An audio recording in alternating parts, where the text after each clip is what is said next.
حلقے کی طرح گرد میری لاش پھرانا، تلقین میں کہیو مجھے شہدائے سکینہ، اور قبر پہ لکھ دیجیو سقائے سکینہ، اور قبر پہ لکھ دیجیو سقائے سکینہ، اور قبر پہ لکھ دیجیو سقائے سکینہ۔ جب خط قلم ہو گئے، بر محمد و آل محمد صلوات۔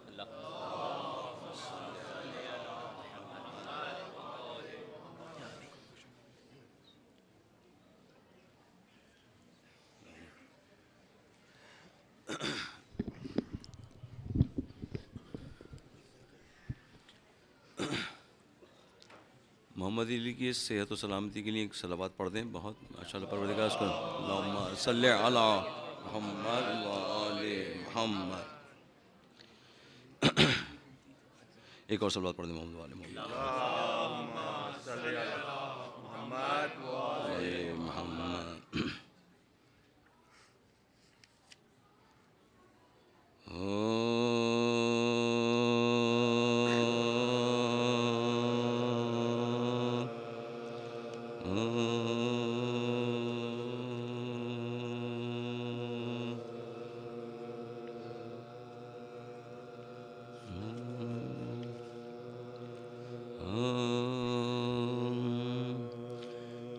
حضرت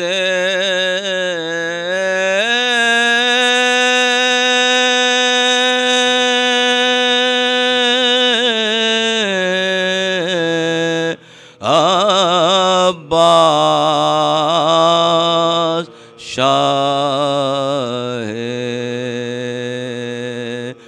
لافتہ کے شعر ہے،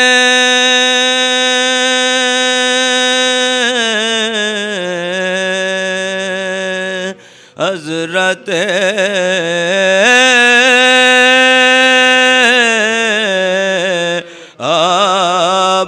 عباس شاہ لافتہ کے شعر ہے، اور خندق و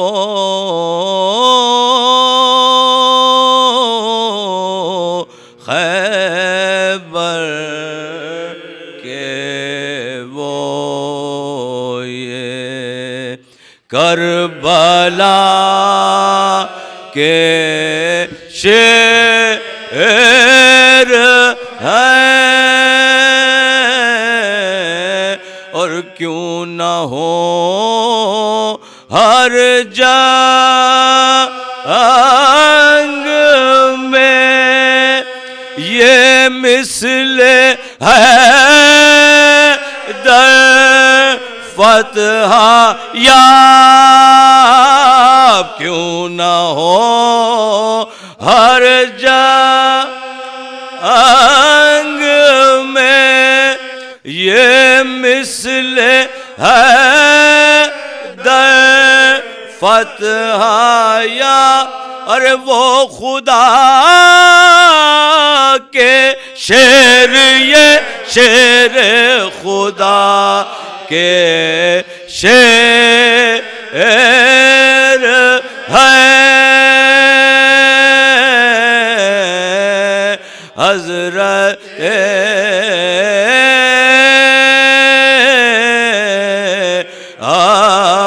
عباس شاہ۔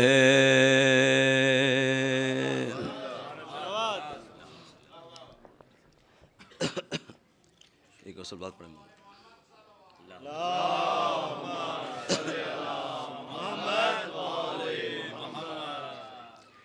ایک اور بات پڑھیں،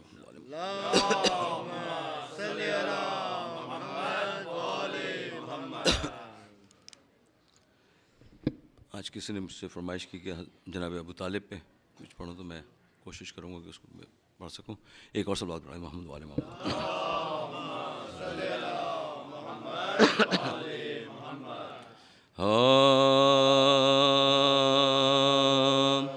ابو طالب کا ہے سارے حرف و لفظ پر قبضہ، ابو طالب کا ہے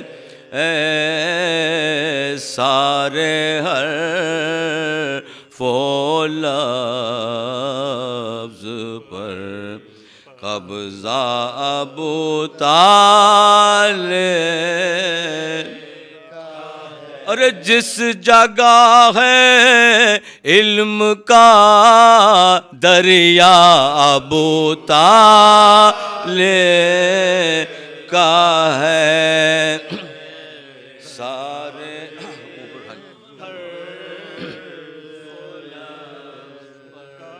اور مصحف ناطق میں ہے سورہ ابو طالب کا ہے. مصحف ناطق میں ہے سورہ ابو طالب کا ہے. ارے آیتوں کے جسم پر چہرہ ابو طالب کا ہے سارے حرف و لفظ پر قبضہ، ابو طالب کا.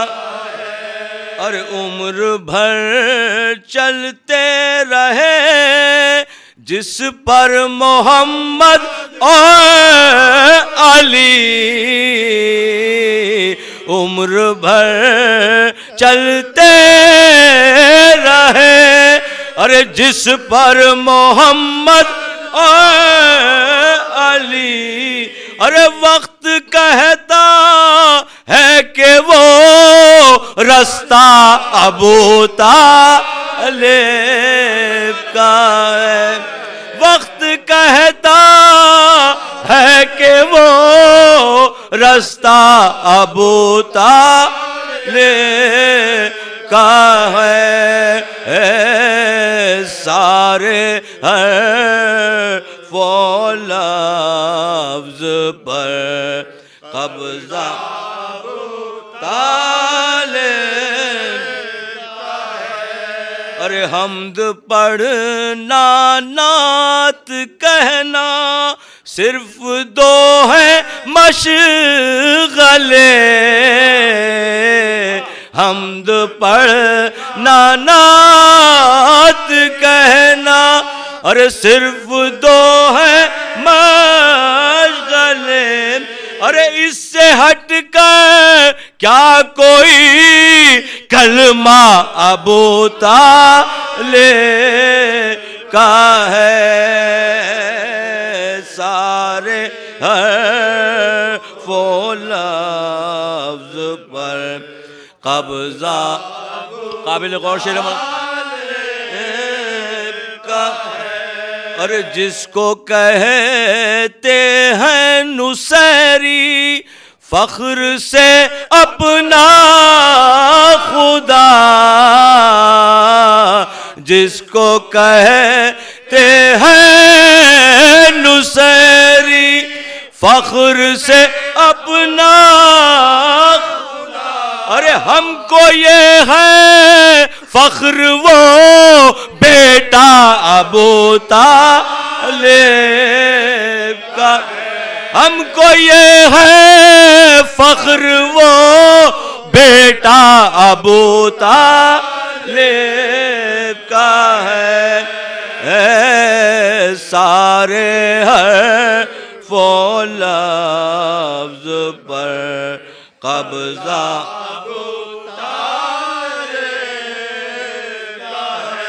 ارے گھر بلایا مادر حیدر کو خود اللہ نے،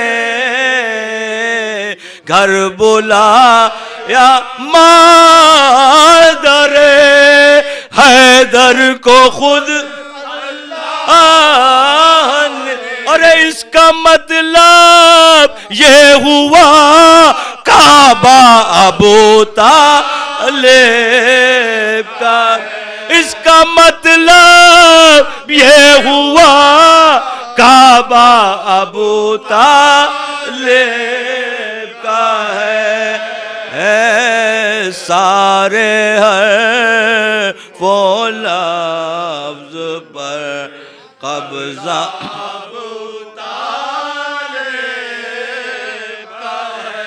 سامنے جس کے علی بھی سر اٹھا سکتے نہیں، سامنے جس کے علی بھی سر اٹھا سکتے نہیں، ارے دو جہاں میں اتنا اونچا سر ابو طالب کا ہے، سارے حرف و لفظ پر قبضہ ابو طالب، ارے گھر بلایا مادر حیدر کو خود اللہ نے، گھر بلایا مادر حیدر کو خود اللہ نے، اور اس کا مطلب یہ ہوا کعبہ ابو طالب کا ہے سارے حرف و لفظ پر قبضہ ابو طالب، جس کو کہتے ہیں نصیری فخر سے اپنا خدا،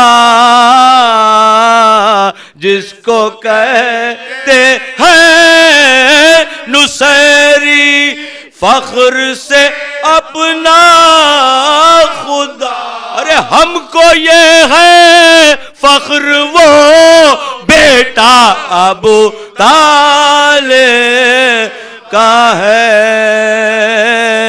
سارے حرف و لفظ پر قبضہ ابو طالب،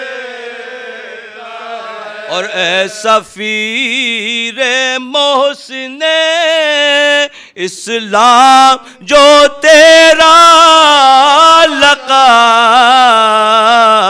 ہے، سفیر محسن اسلام جو تیرا لقب، ارے یہ نظیر ایک بے بہا تحفہ ابو طالب کا ہے سارے حرف و لفظ پر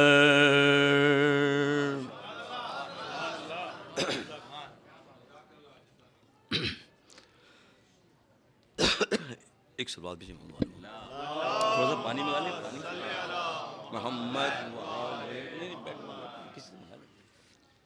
بآواز بلند درود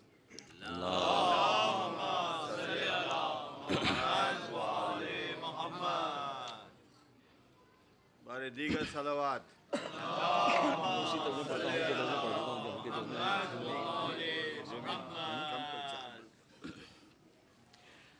ایک فاتحہ پڑھ لیں پھر مرثیہ کی چند انشاءاللہ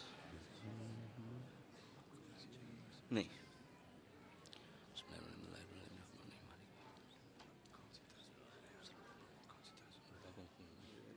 آپ شروع کریں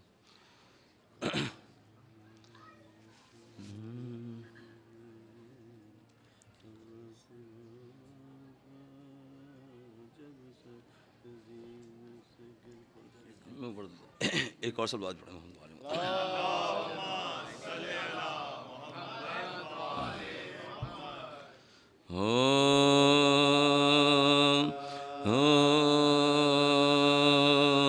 جب صدر زی سے گر پڑے عباس با وفا، جب صدر زی سے گر پڑے عباس با وفا، جنگل سے آئی گریہ زہرا کی بھی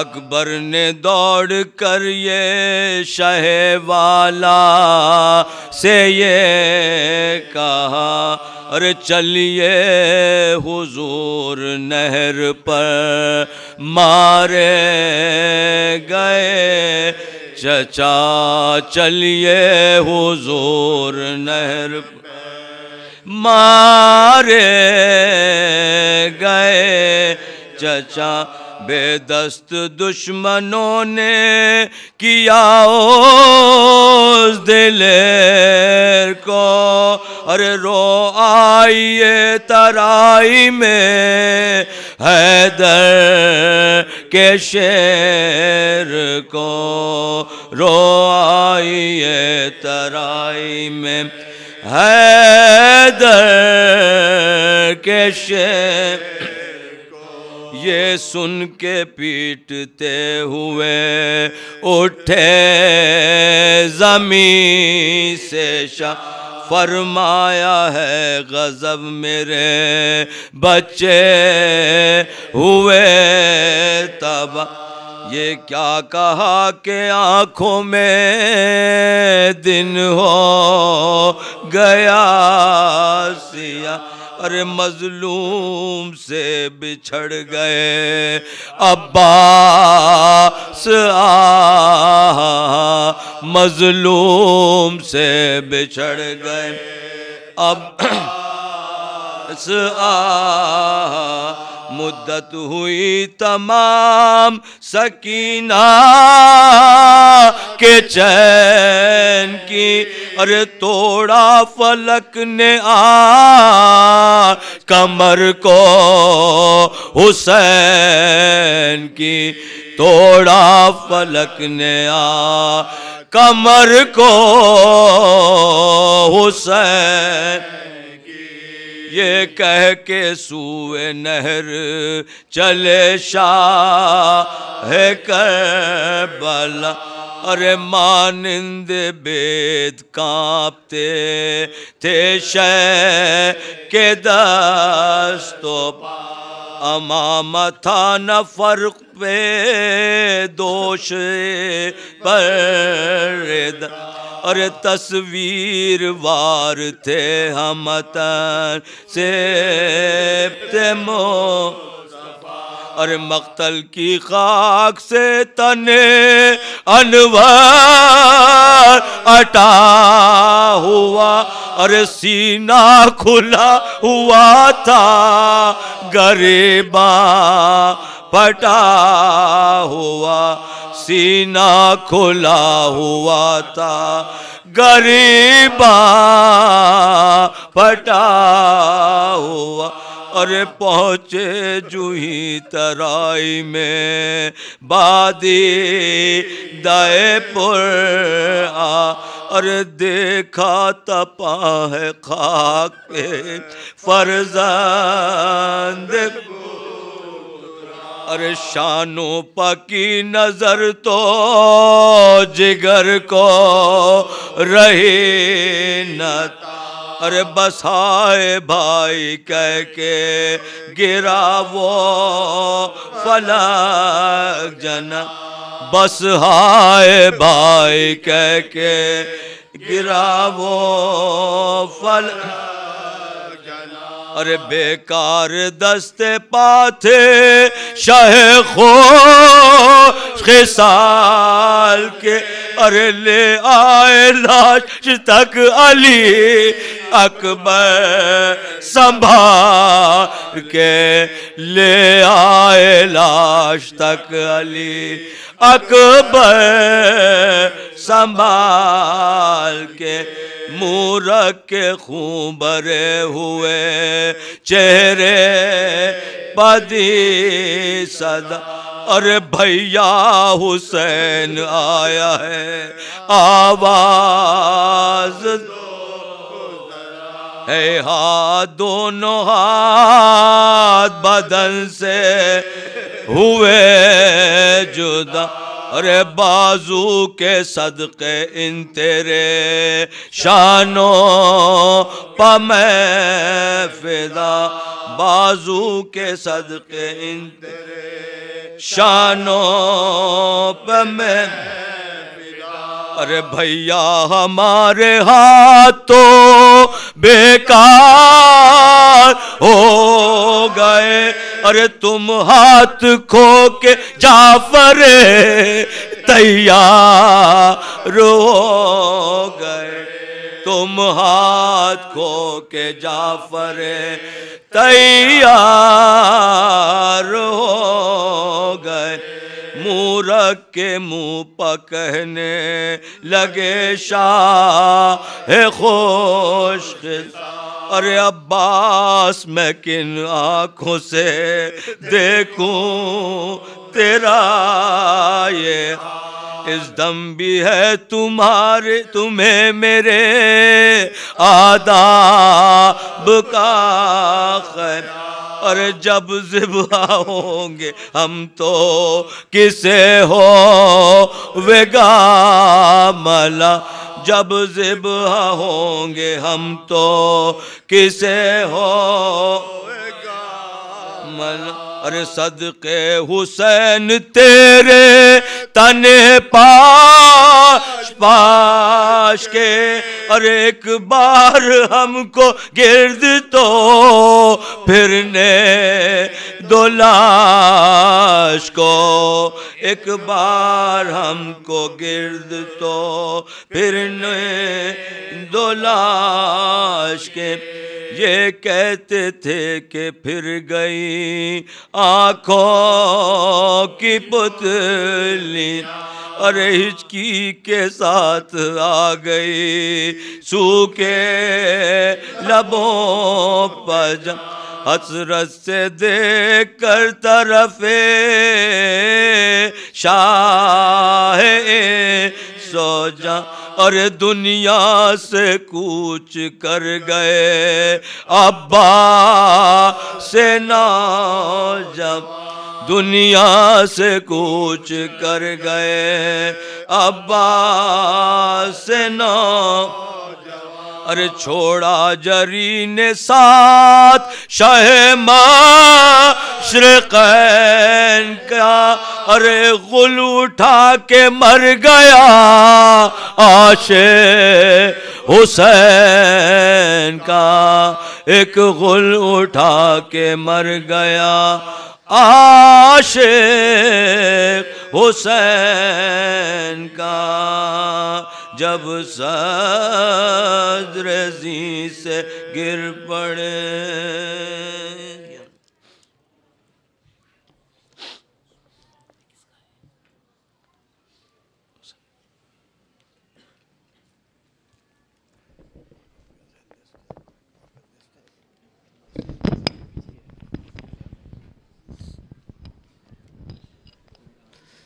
تشریف لائے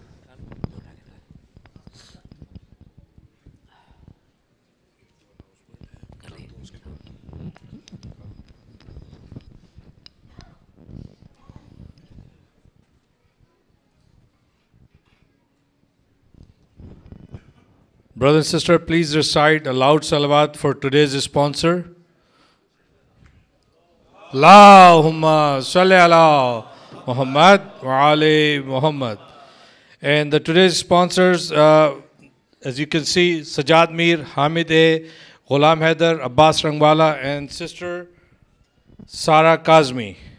And please recite the Surah Fatiha, especially requested for the sponsors.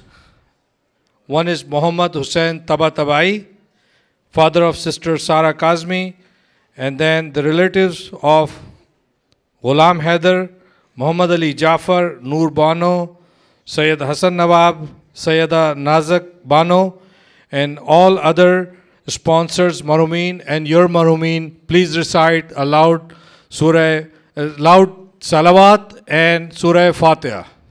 Allahumma salli ala Muhammad wa ali Muhammad.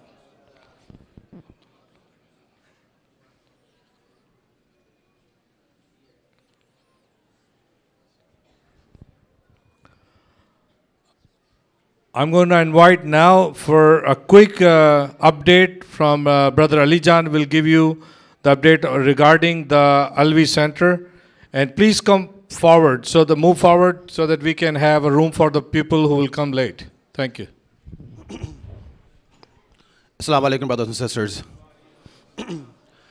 As you know, Alavi Foundation has been helping various centers in the United States, especially Sabah. If you recall, when we were purchasing this center, they had given us $1 million. Out of that, $500,000 was a donation at that point, and then another $500,000, $500,000, was a loan that they had given to Sabah. Just 3 weeks ago, they forgave that loan, so that is completely out. So in total, they have donated $1 million to Sabah. Please recite a salawat for them. Sallu ala Muhammad wa ala Muhammad. And it's not just Sabah that they help out. They help out, different centers all across the United States. But now they are sort of in a bind where various agencies in the U.S. are trying to shut them down, linking them to different organizations. So for that, they need help from all the centers. All the different centers are creating a petition and signing that. They're asking their members to sign it so that the same petition can be sent over to the judge, so that they may reconsider their decision. The decision has not been made yet. The date is sometime in January, so they need our help. There are tables set up in each hall. Over here as well, there's a form and then papers behind that for signature. So after the majlis, it would really mean a lot, for them as well as this center, if you could please come forward and sign that petition. So or we can even pass those around right now, and you can sign those, or right after the majlis, inshallah. Please recite a loud salawat, and please, if you can get up and come forward a little bit. There's a lot more space over here, so that people that are coming in later will not have to stand outside. So please do us a favor, recite a loud salawat, stand up, and then come forward, please. Salawat wa Muhammad wa ala Muhammad.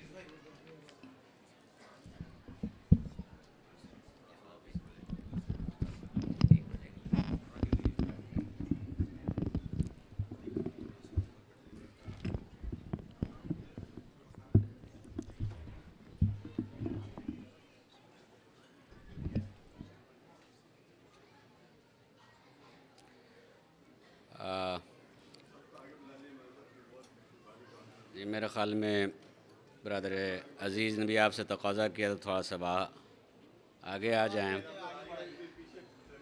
میری بھی آپ سے گزارش ہے کہ اگر ہو سکے تو جگہ ہے تھوڑا سا آگے آ جائیں تو اچھا ہوگا. صلوات پڑھیں محمد و آل محمد پر ایک مرتبہ.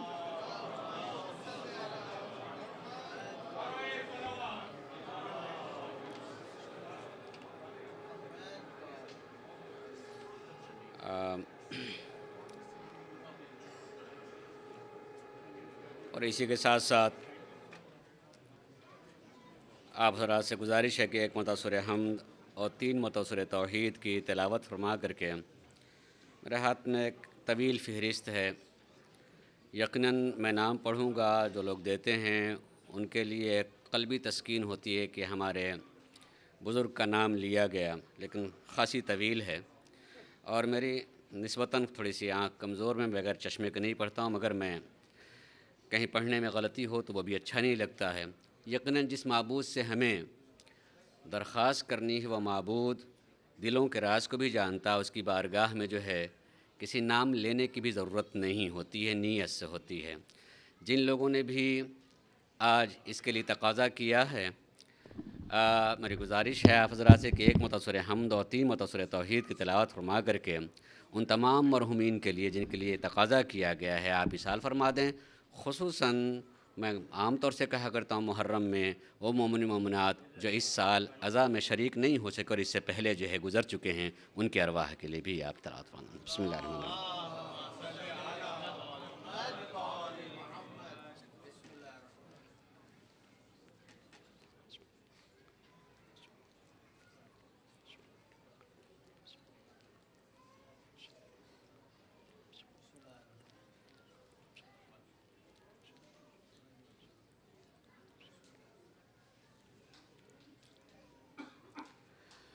اعوذ باللہ من الشیطان اللعین الرجیم، بسم اللہ الرحمن الرحیم۔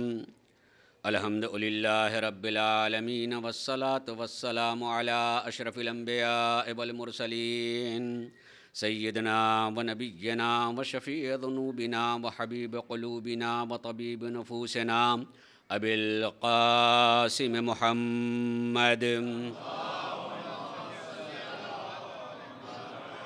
وعلى أهل بيته الطيبين الطاهرين المعصومين ولعنة الله على أعدائهم أجمعين من يومنا هذا إلى يوم الدين، أما بعد فقد قال الله سبحانه تبارك وتعالى في كتابه الكريم وهو أصدق القائلين وقوله الحق، بسم الله الرحمن الرحيم، فاقصص القصص لعلهم يتفكرون۔ صلوات رحمۃ اللہ۔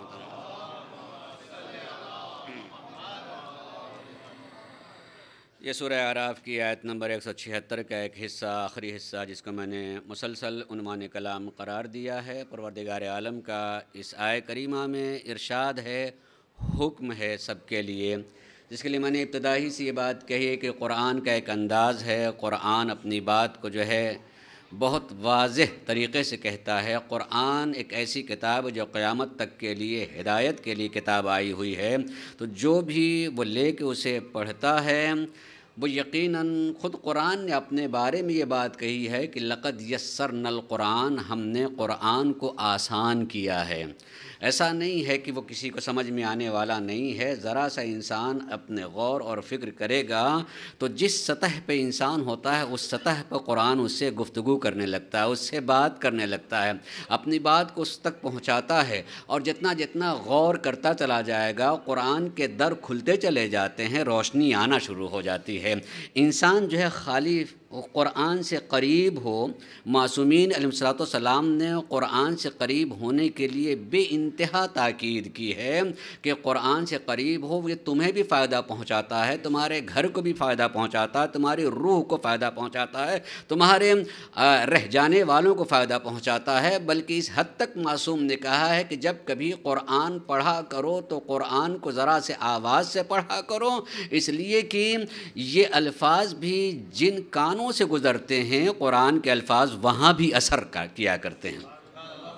یقیناً قرآن کو آواز سے پڑھنے کے لیے معصوم نے تاکید کی۔ دیکھیے ہم کبھی نگاہ سے پڑھتے ہیں، اکثر و بیشتر قرآن کو ہم نگاہ سے پڑھتے ہیں، اس کا ثواب ہم نگاہ سے پڑھ رہے ہیں، لیکن اس کو زبان سے پڑھنا تب بھی نگاہ دیکھے گی، زبان سے پڑھنا اس کی آواز کا نکلنا۔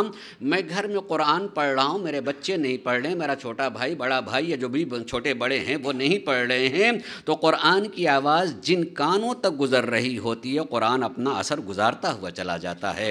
اس لیے تاکید کہی ہے کہ قرآن کو ذرا سا آواز سے پڑھا کرو۔ یقین کیجئے لفظوں کے اثرات ہوتے ہیں، یقین کیجئے کہ لفظوں کے اثرات ہوتے ہیں۔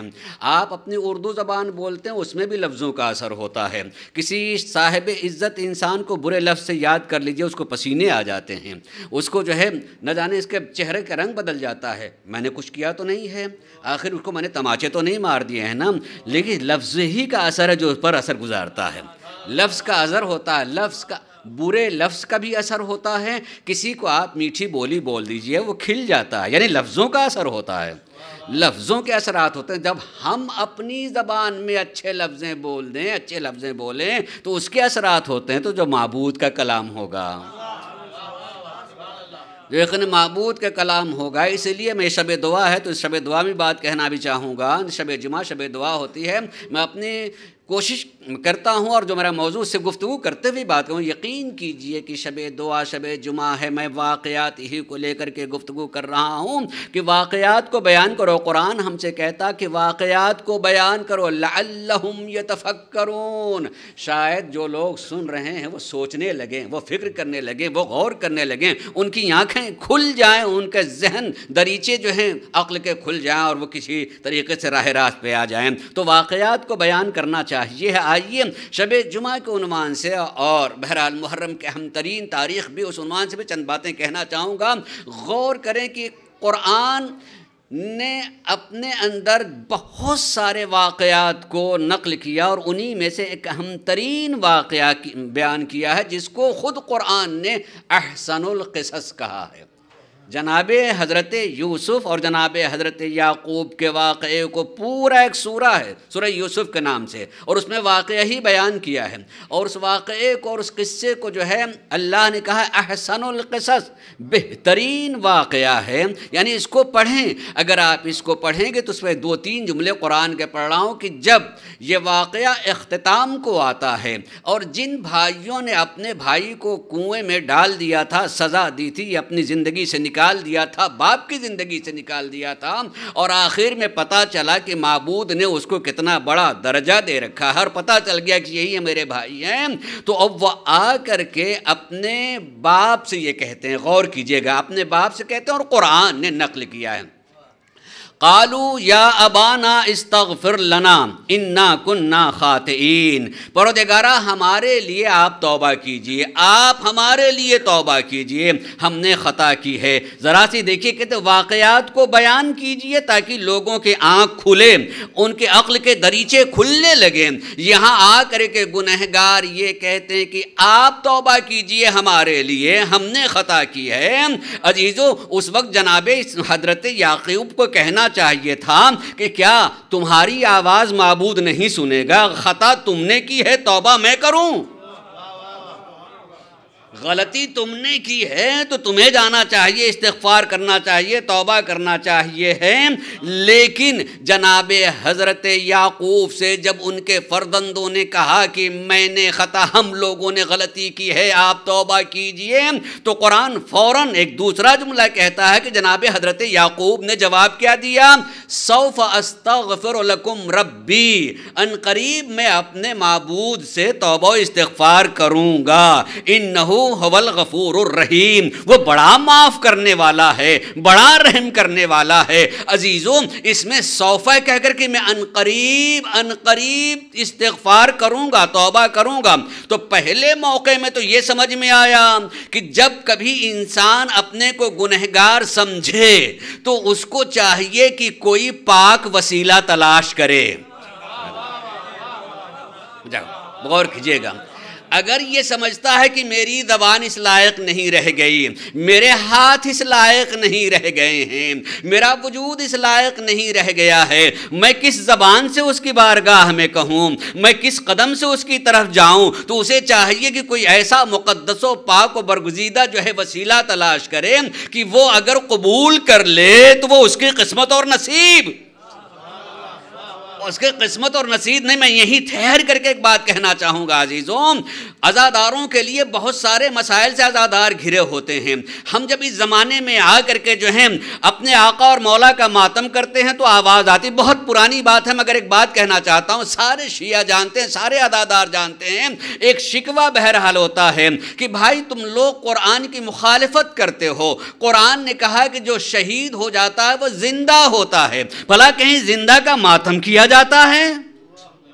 کہیں زندہ کا ماتم گیا؟ تم کہاں عقل سے پیدل ہو گئے ہو؟ قرآن کہتا ہے کہ زندہ ہے، بلکہ بڑے سخت لب و لہجے میں قرآن کہتا ہے لا تحسبن الذین قتلوا فی سبیل اللہ، جو لوگ میری راہ میں قتل ہو گئے ہیں انہیں تم مردہ نہ سمجھنا، زندہ ہیں.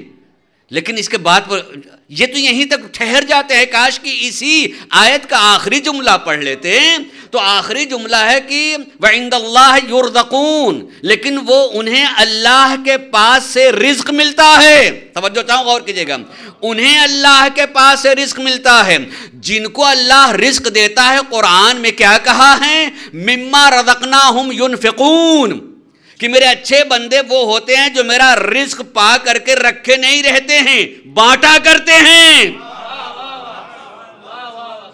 اور کرے میرے رزق پا کر کے رکھتے نہیں. میرے اچھے بندے وہ ہیں جو میں رزق دیتا ہوں اس کو بانٹ دیا کرتے ہیں. اور جب ہم ان کی بارگاہ میں آ کر کے سوال کرتے ہیں, مانگتے ہیں, تو یہی جو یہ کہتے ہیں زندہ ہیں, ماتم نہیں ہونا چاہیے ہے, وہی کہنے لگتے ہیں منو مٹی کے درمیان جو دبا ہوا ہے اس سے مانگنا کیا, اس سے کیا مانگنا, اس کو کیا بلانا. یعنی جہاں ہمیں ماتم سے روکنا ہوتا تو ان کی حیات یاد آتی ہے, اور جہاں ہم انہیں پکارنے لگتے ہیں تو موت یاد آتی ہے. یعنی اس کا مطلب ہے کہ انہی کے عقل کے دریچے ابھی بند ہیں کہ زندگی کسے کہتے ہیں اور موت کسے کہا جاتا ہے.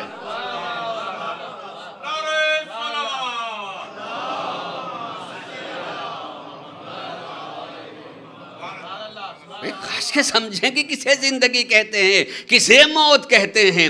کیا نبضوں کے رک جانے کا نام موت ہوتا ہے؟ کسی کی نبض حیات رک گئی ہے, ٹھہر گئی ہے, تو اسے موت کہا جائے گا. ہمارے ہاں تو یہی ہوگی, یہی کہا جائے کہ آدمی بیٹھا ہوا آنکھیں کھلی ہوئی ہیں لیکن حرکت نہیں کر رہا, تو آدمی جلدی سے جا کر کے کیا کرے گا بھئی, اس کے نبض حیات کو دیکھے گا. آنکھیں کھلی ہوئی ہیں, بیٹھا ہوا تھا لیکن نبض حیات رک گئی ہے, تو آدمی موت کا فیصلہ کر دے گا کہ مر گیا ہے, مر گیا ہے. اور اگر بالکل ہی نہ بول رہا ہو, حرکت بھی نہ ہو رہی ہو, لیکن نبض حیات چل رہی ہوتی ہے, تو آدمی زندہ کہتا ہے کہ زندہ ہے, کیونکہ نبض حیات ہے. یہ عزیزو, ہمارے یہاں حیات کو پہچاننے کا طریقہ نبض حیات ہے, لیکن اللہ جو کہہ رہا ہے کہ جو راہ خدا میں شہید ہو گئے ان کی نبض حیات نہیں چل رہی ہوتی, انہیں بھی دفن کیا جاتا ہے, وہ زندہ ہی ہیں, مگر وہ زندگی کون سی ہوتی ہے, اور ان کو جو رزق ملتا ہے کون سا رزق ہوتا ہے. ہم جو کھا پی لیتے ہیں اسے ہی رزق یہاں کہا جاتا ہے, ان کو وہاں کھانے پینے کی چیز کی ضرورت نہیں ہے. عزیزو, اللہ ان چیزوں سے نواز دیا کرتا ہے جہاں تک ہمارا ہاتھ نہیں پہنچ سکتا ہے. اللہ ان کو عظمت دے کر کے ان کے دروازے میں بلاتا ہے, آؤ انہیں وسیلہ قرار دو, تمہیں بھی ملتی چلی جائے گی. صلوات پڑھیں محمد و آل محمد پر.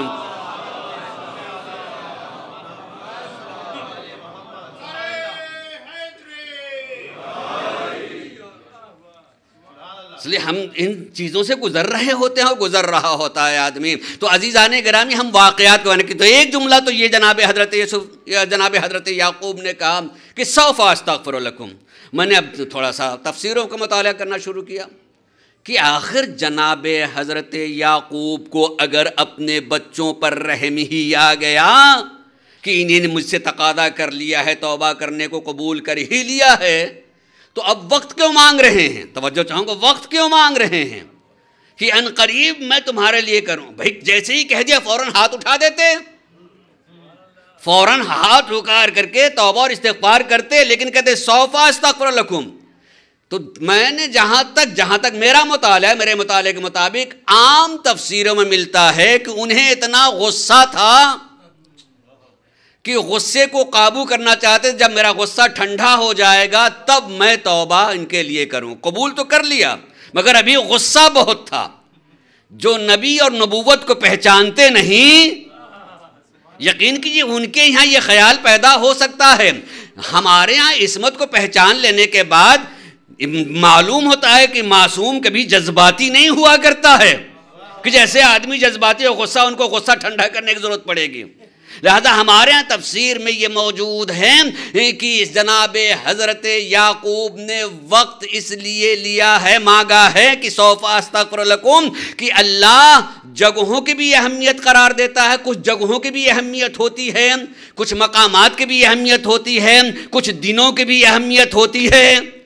توجہ چاہوں کہ جگہوں کی بھی اہمیت ہوتی ہے. یعنی آدمی کہیں بھی دعا کرے سننے والا سنتا ہے, لیکن اگر اللہ کہے میرے گھر آ جاؤ, توجہ چاہوں گا اپنے گھر میں, میرے گھرا میں نے کل ہی پڑھا تھا حج کے سلسلے میں، اس نے یہ کہا کہ جو میدان عرفہ میں آ کر کے نکل جاتا ہے میں سب کو معاف کر دیتا ہوں، تو وہ یہاں بھی معاف کر سکتا ہے. توجہ چاہوں گا، سنتے یہاں بھی سکتا ہے، لیکن وہ بتانا چاہتا نہیں کچھ جگہوں کی ہم نے اہمیت دی ہے، دیکھیں تم آتے ہو کہ نہیں، وہاں آؤ گے تو. بلکہ میں ایک عام مثال سے بھی کہہ سکتا ہوں، آدمی آج جو ہے اتنے وسائل بن چکے ہیں کہ کسی سے کچھ، آپ کو ایک آدمی اپنے دوست کو بلانا ہے، آپ نے جو ہے ای میل کر دیا، ٹیکسٹ بھیج دیا، ٹیلی فون کر دیا، یہ سب بھی ذرائع ہیں کہنے کے. لیکن آپ ان کے دروازے پہ جا کے کہیں، سچ بتائیے گا سب میں فرق ہے یا نہیں ہے؟ ایک آپ نے عام ٹیکسٹ بھیج دیا، اس کی حیثیت کیا ہوتی ہے؟ ٹیلی فون سے کہا، اس کی حیثیت کیا ہوگی؟ اور آپ خود دروازے پہ پہنچ گئے، اس کی کیا حیثیت ہوگی؟ جب ہم جیسے گنہگاروں کے نزدیک ان ساری چیزوں کا فرق ہوتا ہے، کہ ارے میرے دروازے پہ آ گیا، تو اس کا مطلب یہ ہوا کہ دروازے پہ پہنچ جانے کی ایک الگ حیثیت ہوتی ہے، ٹیکسٹ بھیج دینے کی ایک الگ حیثیت ہوتی ہے. یقیناً کہنے کو تو ایک بات کافی، آپ اپنے گھر میں بیٹھ کر کے اللہ کو پکار لیں، بیٹھ کے اللہ کو پکار، وہ سننے والا ہے، سن لے گا. لیکن دعا کرنے کے لیے مجلس حسین میں آ کے دعا کریں، مثلا ذریح کے سامنے بیٹھ گئے دعا کریں، علم حضرت عباس کو پکڑ کر کے آپ جو ہے دعا کریں، تو اس کو بدعت نہ کہیں. جگہوں کی حیثیت ہوتی ہے، دنوں کی حیثیت ہوتی ہے. میں 8 محرم کو دعا کروں گا، کہیں بدعت نہ کہیے گا، بلکہ اللہ نے کہا ہے، توجہ چاہوں گا، اللہ نے اپنے نبی کے ذریعے سے کہا ذکرہم بایام اللہ، انہیں اللہ کے دنوں کو یاد دلائیے. تو کیا ہفتے کے 7 دن ان کو یاد کروانا ہو گیا کہ جمعے سے شروع ہو کر کے پنجشنبے تک ختم ہو جاتا، 7 دن یاد کر لیجئے؟ اگر اللہ نبی کے ذریعے سے کہلوا رہا تو دن کے نام یاد دلانے کے لیے نہیں، ایسے دن جن دنوں میں کوئی اہم ترین واقعہ ہوا جس کے نتیجے میں نام خدا بچ گیا، حکم خدا بچ گیا، وہ یوم اللہ ہوتا ہے. تو اللہ چاہتا ہے کہ ان دنوں کو بھلایا نہ جائے، ان دنوں کو یاد رکھا جائے. ان دنوں میں بھی اللہ اثر دیا کرتا ہے، ورنہ یاد رکھنے کی کیا ضرورت تھی؟ اس میں اثرات مرتب ہو جاتے ہیں. ان دن میں کوئی کام کیا جائے تو عمل کی حیثیت بڑھ جایا کرتی ہے. یقین کیجئے آدمی جو ہے مثلا آپ نے پڑھا ہوگا، البتہ ایک بات کہوں، توجہ چاہوں گا عزیزان گرامی، آپ مفاتیح اٹھا کے دیکھ لیجئے. غدیر کے دن اگر کوئی جو ہے یوم غدیر، اگر کوئی شخص جو ہے اس دن کا روزہ رکھ لے تو روایت لکھی اسے 60 سال کے روزے کے برابر ثواب ملے گا. اچھا، ہماری قوم وہ ہے کہ جو شارٹ کٹ نکلنے کی راستے تلاش کرتے ہیں کہ کوئی جو ہے شارٹ کٹ جو ہے راستہ مل جائے. اگر سنا دیا ہم نے، اے بھائی کس کو 60 سال کی عمر ملتی ہے، نہ جانے کتنے روزے چھوڑ دیتے ہیں، کتنے گرمیوں کی آ جائیں گے نہیں رکھ پائیں گے، لاؤ ایک دن کا رکھے ہی لیتے ہیں. بات ایک ہی دن کی تو ہے، 60 سال کے روزے کی بات ہے، ثواب مل جائے گا. مگر عزیزان گرامی، میں آپ کو صرف اتنی بات کہنا چاہوں گا، اس حدیث کی قطعاً کوئی بھی، میں اپنے اعتبار سے کوئی بھی اس کو جھٹلا نہیں سکتا ہے، صحیح ترین حدیث میں سے ہے کہ اگر آپ اس دن رکھیے گا تو اتنے ثواب ہیں. یقیناً اس کے ثواب میں دسیوں، حتیٰ کہ میں اب یہ بھی کہہ دیتا ہوں کہ اگر کوئی شخص جو ہے زیارت امام حسین علیہ السلام کو جائے، زیارت امام حسین علیہ السلام کو جائے، تو اس زیارت کا ثواب اپنی آنکھوں سے روایت کو دیکھا ہے اور بڑے اعتبار کے ساتھ میں پڑھ رہا ہوں کہ 1000 حج اور 1000 عمرے کے ثواب کے برابر ہوگا. زیارت امام حسین صلی اللہ علیہ وسلم کرنے کے لیے جائے، میں اب ظاہری طور سے بھی اگر سمجھنا چاہیں سمجھ میں آ جائے گا کہ جس حج کو آپ جا رہے ہیں واجب ہو گیا، چھوڑ تو سکتے نہیں ہو، جانا ہی ہوگا. لیکن اگر کوئی زیارت امام حسین کو جا رہا 1000 حج اور 1000 عمرے کے، اور اس میں اس شرط کے ساتھ میں ہے کہ وہ حج جس کی قبولیت کی ضمانت لے لی گئی ہے، وہ والے حج کے، اس حج کے جو ہے ثواب ملے گا 1000 حج اور 1000. کیوں؟ اس لیے کہ اسی خون کا صدقہ ہے کہ یہ حج باقی رہ گیا.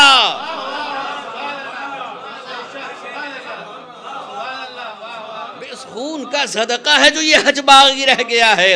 اگر وہ نہ ہوتا تو کون اس حج کو پہچانتا؟ تو جس کے صدقے میں جو چیز مل جائے، اگر اسی کو نہ پہچانا جائے، اسی کو نہ جانا جائے تو اس کے عمل کی حیثیت کیا ہوگی؟ مگر میں ایک بات بتانا چاہوں گا عزیزو، اپنے بچوں کو سمجھانے کے لیے، بزرگوں کو نہیں، میں اپنے بچوں کو سمجھانے کے لیے بات کہوں گا کہ یقیناً یہ ثواب جتنے ہیں طے ہے، مسلمات میں سے ہے، اس میں کہیں شبہ نہیں ہے کہ اتنے ثواب ہیں، اتنا ثواب ہے، لیکن ہمیں خالی یہ کہ یہی کر لینا چاہیے، باقی کے لیے کفایت ہے۔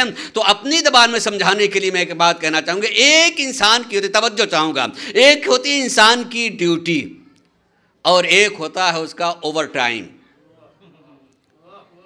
ڈیوٹی کی جتنی بھی تنخواہ ہے وہ معین ہے، ڈیوٹی کی جتنی بھی تنخواہ ہے وہ معین ہے، جتنا $1000 ہو، $2000 معین ہے، اور اس میں اگر آپ جو ہیں گھنٹے 2 گھنٹے یا 1 دن یا 2 دن نہ جائیں تو اسی مناسبت سے وہ چیز جو ہے کٹ جائے گی، تنخواہ آپ کی کٹ جائے گی۔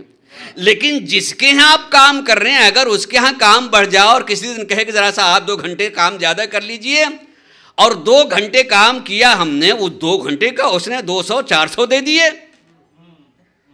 اس ہفتے 2-3 دن 2-4 گھنٹے مل گئے، اگلے مہینے میں مل گئے۔ ہم نے درخواست لکھی کہ باس ہم چاہتے ہیں کہ اپنی ڈیوٹی سے چھٹی لے لیں، صرف اوور ٹائم کرتے رہیں گے۔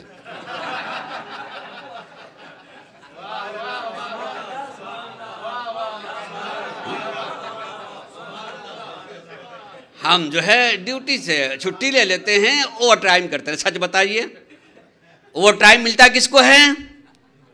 جو ڈیوٹی انجام دیتا ہے اوور ٹائم اسے ملا کرتا ہے، اسے اوور ٹائم ملا کرتا ہے۔ ڈیوٹی جو انجام دے گا اوور ٹائم اسی کو ملے گا۔ اب اگر یہ بات سمجھ میں آ جائے تو آپ مستحب کاموں کے ثواب کی طرف نہ جائیں،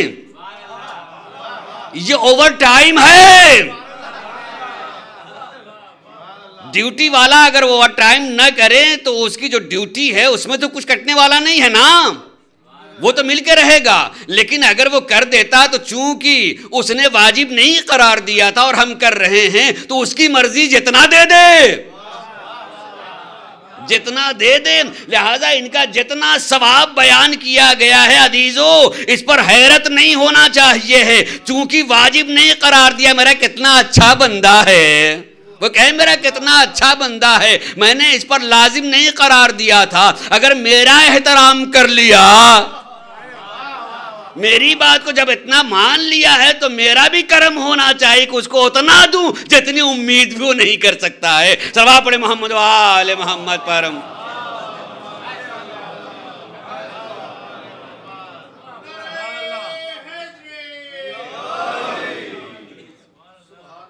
جناب حضرت یعقوب نے کہا 100 فاستغفر۔ میں نے بتایا کہ جگہ کی اہمیت ہوتی ہے، دن کی اہمیت ہوتی ہے اور وقت کی اہمیت ہوتی ہے۔ اللہ جو بھی اور سارے مسلمان بھی اس بات کو مانتے ہیں، اہمیت ہوا کرتی ہے اور اہمیت ہے اس کی۔ لہذا ہمارے ہاں تفسیر میں یہ ہے کہ جس دن جو ہے ان کے بچوں نے، ان کی اولاد نے اپنے بابا سے تقاضا کیا کہ آپ ہمارے لیے توبہ و استغفار کریں تو قبول تو کر لیا، لیکن ان 7 دنوں میں سے وہ ایسا دن تھا جس دن کی دعا کے اعتبار سے اہمیت نہیں تھی۔ توجہ چاہوں غور کیجیے گا، دعا کے اعتبار سے اہمیت نہیں تھی، اس لیے آپ نے انتظار کیا کہ جو دعا کے لیے مخصوص ہے۔ تفسیر منہج میں یہ روایت موجود ہے کہ آپ نے شب جمعہ کا انتظار کیا۔ توجہ چاہوں، آپ نے شب جمعہ کا انتظار کیا۔ آپ مفاتیح اٹھا کے دے، اس میں بہت سارے اعمال لکھے ہوئے شب جمعہ کے سلسلے میں۔ اس میں لکھا ہے کہ شب جمعہ شب توبہ و استغفار ہے۔ صبح جمعہ تک جو ہے فرشتے انتظار کیا کرتے ہیں کہ کوئی بندہ الہی دستے دعا بلند کر لے، دستے دعا بلند کرے۔ وہ غفور و غفار و رحیم پروردگار عالم جو ہے قبول کرنے کے لیے تیار کوئی تو نہیں۔ اللہ نے دن کو اہمیت دی ہے، دن کو اہمیت دی ہے۔ تو اگر دنوں میں کسی دن کو اہمیت دے دیں تو اللہ کہتا ذکرہم بایام اللہ، اللہ کے دنوں کو یاد دلاؤ۔ اللہ کے دنوں کو خالی اگر دن میں کسی دن کو وہ اہمیت دے سکتا ہے، جیسے دنوں میں سید الایام ہے، مہینوں میں سید الشہور ہے، یعنی دنوں کا سردار جمعہ ہے، مہینوں کا سردار ماہ رمضان ہے۔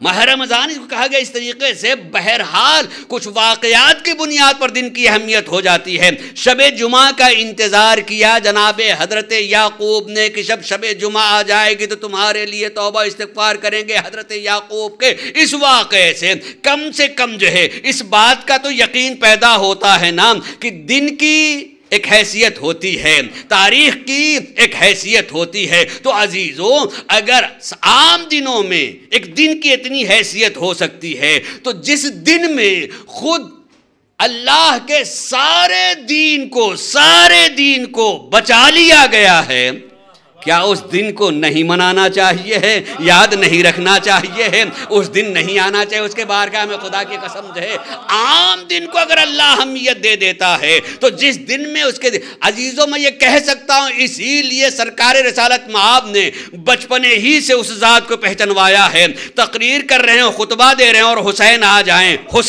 جائیں تو آتے ہوئے حسین کے لیے ایک مرتبہ تقریر روک کر کے جملہ کہنا، ھذا حسین فعارفوہ، کن لوگوں سے کہہ رہے ہیں؟ توجہ کریں، کن لوگوں سے؟ کیا کوئی لوگ نئے لوگ آئے تھے جو بتائیں کہ یہ میرا نواسا ہے؟ وہی پڑوس کے لوگ ہیں، ہمیشہ دیکھنے والے ہیں۔ اس کا مطلب یہ کہ نام و نسب نہیں پہچنوانا چاہتے ہیں، کردار پہچنوانا چاہتے ہیں، ان کی اہمیت کو پہچنوانا چاہتے ہیں، ان کی عظمت کو پہچنوانا چاہتے ہیں۔ ھذا حسین فعارفوہ، یہ حسین ہے، انہیں پہچانو۔ حسین منی، مجھ سے ہے، اور اگر کربلا کے بعد میرا نام رہ جائے تو میں حسین سے ہوں۔ عظمت یہ ہے کہ حسین منی وانا من الحسین، وہ تو دیکھ رہے ہیں نا، ورنہ بلکہ ایک بڑے عالم دین نے ایک بڑا اچھا جملہ کا میں ان کو نقل کر رہا ہوں، اور اس دنیا میں اللہ ان کو کروڑ جنت نصیب فرمائے۔ انہوں نے کہا کہ اگر یہ سوال پیدا ہوتا ہے کہ اگر کربلا نہ واقع ہوئی ہوتی تو کیا ہوتا، اگر کربلا واقع نہ ہوئی ہوتی تو کیا ہوتا، تو ایک ہی جملہ کہتے ہیں کہ آپ یہ دیکھیں کہ جب تک کربلا واقع نہیں ہوئی تھی کیا ہو چکا تھا، کتنا کیا کچھ ہو چکا تھا۔ تو اگر رسول کے بعد کربلا تک کے 50 سال میں اتنا ہو چکا تھا تو آپ سوچیں 1400 برس میں کیا ہو چکا ہوتا۔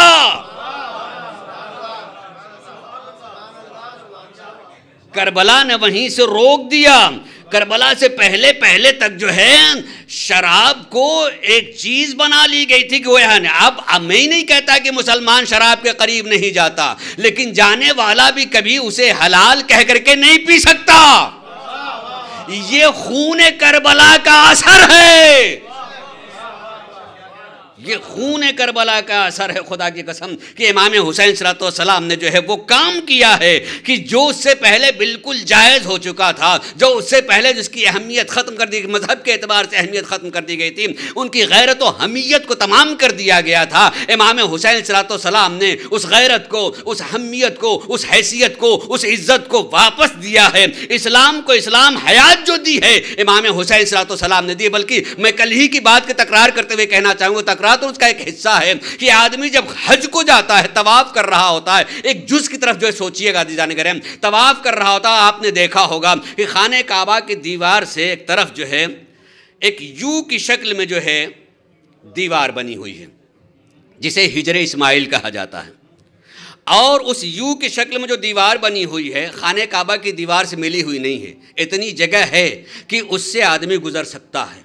اس دیوار کو چھوڑ کر کے صرف اگر خانہ کعبہ کا شوط بنائے، صرف خانہ کعبہ کے ارد گرد چلتا رہے تو اس دیوار کو چھوڑ کر کے ہر آدمی چل سکتا ہے، دیر ضرور لگے گی افراد لیکن چل سکتا ہے۔ لیکن میں مسلک کے بغیر کسی مسلک میں جائز نہیں ہے، کسی مسلک میں جائز نہیں ہے کہ طواف میں اس دیوار کو چھوڑ دیا جائے۔ توجہ چاہوں گا عزیزان گرامی، طواف میں اس دیوار کو چھوڑ دیا جائے، جو چھوڑ دے۔ بلکہ میں شیعہ مسلک کے اعتبار سے یہ بھی بتانا چاہتا ہوں، جس کو بعد میں توفیق ہو انشاءاللہ جائز بات کی طرف خیال کریں، کہ اگر چونکہ وہ انسان اگر تھوڑا سا قد بلند ہے، حتیٰ کہ چھوٹے قد والا مجھ جیسا والا بھی ہوگا وہ بھی، کہ اگر اس یو کی شکل میں جو دیوار بنی ہوئی ہے اس سے قریب جا رہا ہے اور اپنا ہاتھ اٹھا کر کے اس دیوار پہ کر دیا، اس دیوار پر، تو وہ والا شوط اس کا ناقص ہو جائے گا، وہ شوط اس کا ناقص ہو جائے گا، اس لیے کہ طواف میں اتنا حصہ دیوار کے اوپر چلا گیا تو اس حصے نے طواف نہیں کیا. آ جاؤ، اس حصے نے طواف نہیں کیا، پورے وجود کے ساتھ طواف ہونا چاہیے. آدمی بھیڑ کی وجہ سے کبھی کبھی اس پہ ہاتھ رکھ لیتا ہے، ہاتھ رکھ دیتا ہے، قریب ہوا اس پہ ہاتھ رکھ دیا، مسئلہ نہیں جانتا ہوتا ہے اس لیے کر دیتا ہے، مسئلے کے اعتبار سے اس کا طواف ناقص رہ جائے گا. اس شوط کو پھر سے کرنا چاہیے ہے تاکہ اس کا پورا وجود. حتیٰ کہ ایک اور بھی بات بتانا چاہوں گا کہ آپ خانہ کعبہ کی دیوار پہ، چونکہ اس کی بنیاد ذرا سا چوڑی ہے اور اوپر جا کر کے جو ہے دیوار ذرا سا پتلی ہوتی ہے، تو لوگ کبھی کبھی جو ہے کعبے کیا طواف کرتے کرتے ہاتھ سے دیوار جو قریب آ گئے چوم لیتے ہیں. طواف کر رہے ہیں چوم لیتے ہیں، یہ بھی شک مشکوک ہو جائے گا. توجہ، یہ بھی مشکوک ہو جائے گا. کیوں؟ اس لیے کہ جب آپ نے ہاتھ خانہ کعبہ کے قریب بڑھا دیا تو وہ حصہ جو دیوار والے نیچے کی بنیاد تھی اس حصے نے آپ کو اس طواف میں نہیں لیا، لازم مشکوک ہو جائے گا. آپ چومیں چاہے پورا مکمل کرنے کے بعد، طواف کو مکمل کرنے کے بعد. مگر جو بات کہنا یہ ہے کہ سارے مسلک میں یہ طے ہے کہ جو یوں کی شکل میں ہجر اسماعیل کو طواف میں لینا ضروری ہے. ایک مرتبہ آدمی واقعات کو بیان کر کے اپنے عقل کے دریچے کو کھولے کہ آخر ہے کیا؟ ہم خانہ کعبہ کا طواف کر رہے ہیں یا اس دیوار کا؟ یہ ہے کیا چیز؟ تو ہے کیا؟ وہ جناب اسماعیل اور جناب ہاجرہ کی قبر ہے. اگرچہ روایت کے اعتبار سے اوروں کی بھی قبر ہے، یعنی اور نبیوں کی قبر ہے، لیکن دو تو طے ہے، جناب ہاجرہ اور جناب اسماعیل کی وہاں قبر ہے. جو اللہ اپنے گھر بلائے اور بلانے کے بعد اپنے گھر کا طواف کروانے میں جن دونوں نے گھر کی حفاظت کی تھی، وہ نہیں چاہتا کہ اسے طواف سے نکال دیا جائے. وہ نہیں چاہتا کہ اس کو طواف سے جو چند دنوں میں خالی گھر کے پاس رہے ہیں، اللہ اس کے احسان کو بھلانے نہیں دینا چاہتا. تو جس خون نے قیامت تک کے لیے دین کی حفاظت کر دی ہے،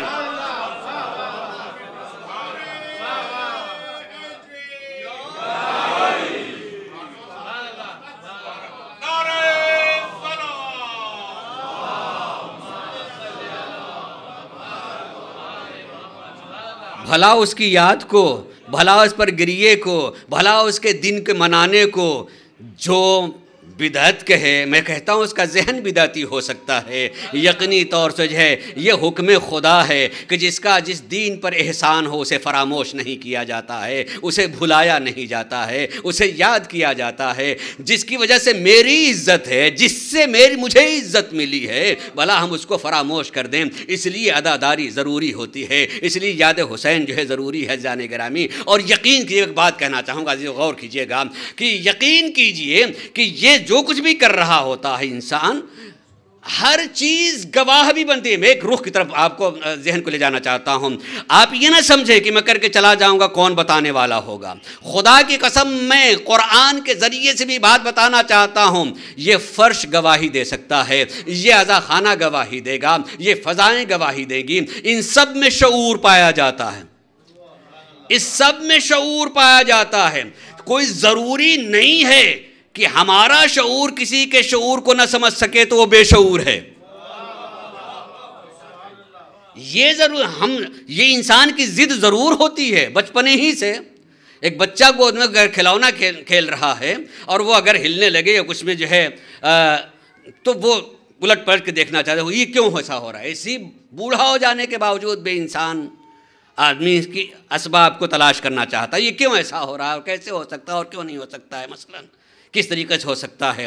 میں ایک بات اور بھی کہہ دوں، افراد ان دنوں میں زیادہ آتے ہیں، اس سے میں کہنا چاہوں گا کہ اگرچہ ہمیں حکم یہ ہے کہ بالکل بریکٹ میں میری بات ہے، سن لیجئے گا اور اسے یاد رکھیں. میں ایک مقصد ہی کے لیے اس بات کو کہہ رہا ہوں کہ انبیاء نے اپنے بارے میں بات کی کہ نحن معاشر الانبیاء امرنا ان نتکلم علی قدر عقول الناس. ہم گروہ انبیاء کو حکم یہ دیا گیا ہے کہ اگر گفتگو کریں تو لوگوں کی عقلوں کو معیار کو سامنے رکھ کر کے گفتگو کریں، لوگوں کی عقلوں کو معیار کو سامنے رکھیں. مولا علی نے اس کو کیسے فرمایا ہے؟ مولا علی اس کو فرماتے ہیں کلم الناس علی قدر عقول الناس، کہ اگر تم گفتگو کرو تو پہلے دیکھو سننے والے کس معیار کا، بھائی اس معیار کو سامنے رکھ کر کرو. لیکن یقین کیجیے ایسی گفتگو لوگوں کی عقلوں کو معیار کو سامنے رکھ کر کے گفتگو کرنے کے لیے 1 to 1 تو ہو سکتا ہے، مجمع میں نہیں ہو سکتا. توجہ چاہوں غور کیجیے گا. یہ میں کسی سے اکیلے گفتگو کروں، میں اس کے معیار پہ گفتگو کر سکتا ہوں اپنی حیثیت سے، کوشش کروں گا کہ اس کے معیار پہ گفتگو. لیکن مجمع میں کس کے ذہن کو پڑھتا جاؤں گا کہ کون اس میں پروفیسر ہے، کون طالب علم ہے، کون اس میں کس طریقے کا ہے. ہو سکتا ہے کہ میری بات یہ خود مولا علی کے لیے، توجہ، خود مولا علی کے لیے جو عالم علم لدنی ہیں، جنہوں نے کہا کہ لوگوں کے عقلوں کے معیار پہ گفتگو کرنا چاہیے، نکلے ایک شخص چرواہا، اونٹوں کا چرواہا. ایک بات اس کو سمجھ میں نہیں آئی تھی، ایک پتہ نہیں کہاں سے اللہ کو منوا رہے ہیں، اللہ ہے یا نہیں ہے مثلا. تو کہنے کہ بھائی یہ جا رہے ہیں، ان سے پوچھ رہے، یہ سمجھا سکتے ہیں، یہ جا رہے ہیں ان سے پوچھتے. آپ سب سوچیں، وجود خدا کو ثابت کرنا ہے ایک چرواہے کے لیے، اور وہ بھی ثابت کرنے والے علی جیسا فلسفی. اور ہمیں یہ کہا گیا ہے، اور وہی خود کہتے ہیں کہ جب گفتگو کرو تو ان کے عقل کے معیار کو سامنے رکھ کر کے گفتگو کرو، عقل کے معیار کو سامنے رکھ کر کے. تو اس نے خود ہی اپنے کو پہچانوا دیا. کہ دیکھیے میرا کام ہے اونٹوں کو چرواہا چر، یہ اونٹ میرے ہیں، چر رہے ہیں، اور مجھے سمجھنا اللہ کے وجود کو. آپ پہلے میں آپ کو بتا دوں، اتنی دیر نہ لگائیے گا کہ میرے اونٹ کہیں چرتے چرتے ادھر سے چلے گئے اور آپ نے ہمارے کھوپڑی کو جو ہے یہیں لگائے رکھا مثلا. لہٰذا اتنی جلدی جو آپ بتا دیں مجھے سمجھ میں بھی آ جائے اور یہ میرے اونٹ بھی غائب نہ ہونے پائیں. یعنی میں سوچنے کے اعتبار سے میں نہ غائب ہو جاؤں کہ نتیجے میں وہ غائب ہو جائیں. ہاں اتنی جلدی سمجھا. اب دیکھیے جس مولا نے یہ بات کہی ہے کہ کلم الناس علی قدر عقولہم، جب اس نے خود ہی اپنی عقل کو بتا دیا کہ وہ کیا ہے، چرواہے کی عقل ہے، اس کو سمجھانا اچھا کوئی بات نہیں، ٹھیک ہے، نہیں اتنی دیر نہیں لگے گی. یہ بتاؤ تم اونٹ کا چراتے ہو نا؟ ہاں دیکھ رہے ہیں یہ اونٹ میرے چر رہے ہیں. یہ بتاؤ کبھی اونٹ چراتے چراتے کسی ایسے علاقے میں گئے ہو جو تمہارے لیے بالکل نیا تھا، اس سے پہلے کبھی نہیں گئے تھے، تمہارے لیے بالکل نیا تھا. ایک مرتبہ آدمی بالکل نئے علاقے میں چلا جاتا ہے، ہاں کہاں کیوں نہیں چراتے ہیں ہم، عمر اتنی گزر گئی ہے کام کرتے کرتے، کبھی ہم ایسے علاقے میں گئے ہیں جس علاقے میں جو ہے پہلی مرتبہ میں گیا ہوں. زمان کا اچھا اس پہلی جگہ جہاں گئے ہو تم، اس علاقے میں کبھی تم نے، جب تم گئے تو تمہارے لیے بالکل نیا علاقہ تھا، وہاں تم نے اونٹ کی سوکھی ہوئی میگنیاں بھی دیکھی ہوں گی مثلا، ہو سکتا ہے. کہاں ایسا بھی ہوا کہ میرے لیے نیا علاقہ تھا مگر وہاں اونٹ کی سوکھی ہوئی میگنیاں دکھائی دی. تو کہا جب دیکھا ہوگا تمہارے ذہن میں کوئی بات تو آئی ہوگی نا کہ بھائی یہ جگہ میرے لیے نئی ضرور ہے. توجہ چاہوں غور کیجیے گا، یہ جگہ میرے لیے تو نئی ضرور ہے کہ نہیں، لیکن یہ اونٹ کی میگنیوں کا وجود بتاتا ہے کہ میرے اونٹ کے آنے سے پہلے اونٹ گزرے ضرور ہیں. میرے اونٹ کے آنے سے پہلے اونٹ ادھر سے گزرے ضرور ہیں، تبھی تو یہ میگنیاں یہاں پائی جاتی ہیں. کہاں بالکل جب میں نے وہ دیکھا تو یہ سمجھ کہ میرے لیے نہیں ہے مگر ادھر سے اونٹ میں سے پہلے گزرے. کہنے کہ میگنی کو دیکھ کر کے اندیکھے اونٹ کا یقین کیسے ہو گیا؟ اس میگنی کو دیکھ کر کے اندیکھے اونٹ کا کیسے یقین ہو گیا؟ اس کا مطلب یہ کہ اثر کو دیکھ کر کے مؤثر کو پہچانا جاتا ہے، اثر کو دیکھ کر کے مؤثر کو پہچانا جاتا ہے. کتاب پڑھ کر کے اچھی لگ گئی ہے تو عقل، اس لکھنے والے کی عقل کو پہچان لیا جاتا ہے. یعنی کوئی اگر کہے کہ خدا ودا کہاں کیسے ہیں، یہ دنیا میں ہر چیز کو دیکھ کے ماننے والے یہ کہتے ہیں خدا ودا کہاں. کسی بچے نے مجھ سے یہ بات کہی تھی کہ یہاں بھی ایتھیسٹ بہت پائے جاتے ہیں زمانے میں جانتا ہوں یورپی ممالک میں. ہمارے بچے جو ہیں ان کو کہتے ہیں بھائی کہہ رہے ہیں چونکہ ہم گھر میں پیدا ہوتے ہیں مان لیتے ہیں ورنہ ہے بھائی نہیں ہے مثلا. کہتے ہیں بھائی ان سے یہ بات کہیں، ان سے سوچیں بھیا آپ اپنی عقل پر اعتبار کرتے ہیں، ان کی عقل پہ اعتبار کرتے ہیں. کبھی عقل دیکھی ہے؟ کبھی عقل دیکھی ہے کہ شکل کی ہوتی ہے، کہ صورت کو ہوتی ہے، کہاں ہوتی ہے، کس جگہ ہوتی ہے؟ عقل کو اس کے اثر سے پہچانا جاتا ہے. توجہ چاہوں گا اور جی عقل کو عقل کے اثرات سے پہچانا جاتا ہے. ہم تحریر سے، ہم آرٹ کو، کسی چیز کو دیکھ کر کے اس کی عقل کو پہچان لیتے ہیں. بڑا عقل مند ہے تو اثر کو دیکھ کر کے اندیکھی عقل کا یقین ہو جاتا ہے. اتنی بڑی کائنات کو دیکھنے کے بعد، اس کے چلنے کو دیکھنے کے بعد، اس کے نظم کو دیکھنے کے بعد میں سمجھانے کے لیے بات کہہ سکتا ہوں. آدمی بہترین تصویر دیکھ رہا ہو، بہترین تصویر دیکھی کہ نہیں اور کتنی صاف ہے، لگتا ہے کہ ابھی تصویر بول دے کتنی صاف، اس کا کیمرہ بڑا اچھا ہوگا. توجہ چاہوں گا، دیکھ رہے تصویر، تعریف کسی کر رہے ہیں؟ دیکھ رہے ہیں تصویر. ہاں ٹھیک ہے، اگر اس میں فوٹو جو ہے اس کا آرٹ بھی اس طریقے سے لیا گیا ہو تو فوٹوگرافر کی بھی تعریف کر سکتے ہیں کہ اس نے کس ایکشن سے لیا ہے مثلا. دیکھا نہیں ہے اسے، دیکھ رہے ہیں تصویر کو، اور تصویر کو دیکھ کر کے تصویر لینے والے یا کیمرے کی تعریف کرتے ہیں. کیمرہ ہاتھ میں تھا، پانی میں گر گیا اور نکالا، اور نکال کر کے جو ہے اور پھر کہ کوئی اس میں فرق نہیں پڑا، تو کمپنی کی تعریف کرنے لگتے ہیں، انجینئرنگ کی تعریف کرنے لگتے ہیں. عزیزو دیکھ رہے ہیں کسی چیز کو، تعریف اندیکھی چیز کی کر رہے ہیں. اور کریں میرے آپ کو، دیکھ رہے ہیں ایک چیز کو، تعریف اندیکھی چیز کی تعریف. کیا چیز بھائی؟ جانتے ہیں کہ یہ بغیر بنانے والے کے نہیں ہو سکتا. یہ جتنی اچھائیاں خوبیاں میرے سامنے ہیں، اس خوبی کے پیچھے کسی کارندے کا ہاتھ ہے. تو اگر ہماری ہر چیز میں پیچھے کسی کارندے کو تلاش کر لیتے ہیں، تو اتنی بڑی کائنات اور اس میں سارا نظم و نسق دیکھ کر کے اس نظم و نسق کے برقرار کرنے والے کو کیوں نہیں مان لیا جاتا ہے؟ صلوات پڑھے محمد و آل محمد پر.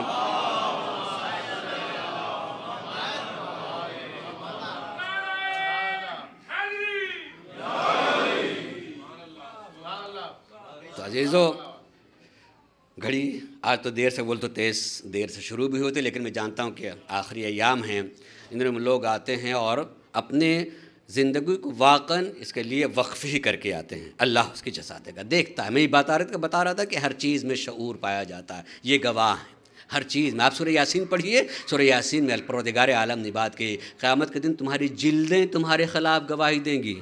تمہاری جلد، زبان پوچھے گا، وہی آدمی پوچھے گا تم کیوں بولنے لگے، کہنے کے جواب دیکھیے اللہ نے بلوایا ہے، اللہ نے بلوایا ہے. وہ جلدیں گواہی دیں گی کہ اللہ نے تمہارے ہاتھ، تمہاری آنکھیں، ہر چیز جو گواہی. اسی لیے میں کہتا ہوں کہ جسے میں اپنا کہہ رہا ہوں، یہ میرا ہاتھ ہے، یہ میرا ہاتھ ہے، یہ میرا پاؤں ہے.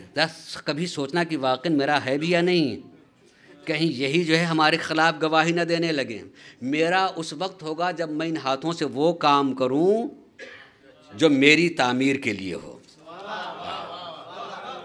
میں ان ہاتھوں سے وہ کام کروں جو میری تعمیر کے لیے ہو. جسے میں اپنی آنکھ کہہ رہا ہوں، کہیں یہ گواہی نہ دینے لگے، کہیں یہ وہ گواہی دینے لگے. اس لیے میں کہوں گا عزیزو، ان دنوں میں اگر آپ مجلس میں آ کر کے یہ کان گواہی دیں گے اس ذکر کے سننے کو، علم و ذریح کو اگر آپ نے دیکھا، وہ آنکھیں گواہی دیں گی کہ نہیں اسے زیارت کیا ہے. آپ آئیں، یہ فرش جو ہے گواہی دے گا، یہ فضائیں گواہی دیں گی. ہر چیز میں شعور پایا تھا خدا. آپ نہ سمجھیں کہ چونکہ ہوتا ہے چلنا چاہیے ورنہ لوگ کیا کہیں گے، لوگ کیا. یہ نہ دیکھیں کہ لوگ کیا کہیں گے، وہ خود ہی دیکھیں میرے اعضاء اور جوارے کہیں کچھ نہ کہنے لگیں، ہمارے خلاف نہ کہنے لگیں. یہ کم سے کم ہمارے جو موافق تو ہو جائے. ہمیں جانا چاہیے گواہی دیں گے. ہر چیز میں شعور پایا. میں اتنی بات صرف اس لیے کر رہا ہوں کہ اس سے بھی اور سمجھے کہ جب ہر چیز میں شعور پایا جاتا ہے، مثلاً میں اگر دیوار سے گفتگو کرنے لگوں تو شاید ڈھیروں لوگ کہنے لگیں لگتا ہے کہ مولوی صاحب کو آج کچھ ہو گیا ہے. آدمی کے بجائے دیوار سے گفتگو کر رہے ہیں. میں اگر دیوار سے گزروں تو آدمی کہے لگتا ہے آج کچھ ہو گیا بیچارے نے، یا تو میزبان نے کھانا نہیں کھلایا ہے، بس ان کو کچھ ہو گیا ہے. لیکن اگر رسول کریم اپنے ہاتھ پر کنکری لے کر کے کہیں کہ کلمہ پڑھو، اور کر رہے ہیں آپ، ابھی کوئی مسلمان ایسا جو اس کا انکار کر دے گا؟ رسول جو اپنے ہاتھ پر کنکری لے کے کہیں کلمہ پڑھو، اور چوتھے امام لے کر کے جائیں حجر اسود کے پاس گواہی دلوانے کے لیے کہ تم گواہی دو. توجہ چاہوں گا، تم گواہی دو. یہ معصوم، چونکہ ہم پتھر کے شعور کو نہیں جانتے ہیں، لہذا ہمارا شعور کہے گا کہ ان کی عقل کو کچھ ہو گیا ہے. وہ پتھروں کے بھی شعور کو جانتے ہیں، پتھروں کے شعور کو بھی. اگر نبی کے ہاتھ پر کنکری کلمہ پڑھ کے بتا رہے کہ ہمیں شعور پایا جاتا ہے، حجر اسود بول کر کے گواہی دے کے بتائے کہ ہم میں شعور پایا جاتا ہے. تو اب اگر کوئی ماں خانہ کعبہ کی طرف بڑھ رہی ہو اور خانہ کعبہ مسکرانے لگے، بات اگر آپ کے ذہن پہنچ گئے، کوئی ماں جو ہے پہنچ رہی ہو خانہ کعبہ کی طرف اور خانہ کعبہ مسکرا دے اور جدھر در نہ ہو ادھر در بن جائے، تو حیرت نہیں ہونا چاہیے، پتھروں میں شعور ہوتا ہے. صلوات پڑھے محمد و آل محمد پر.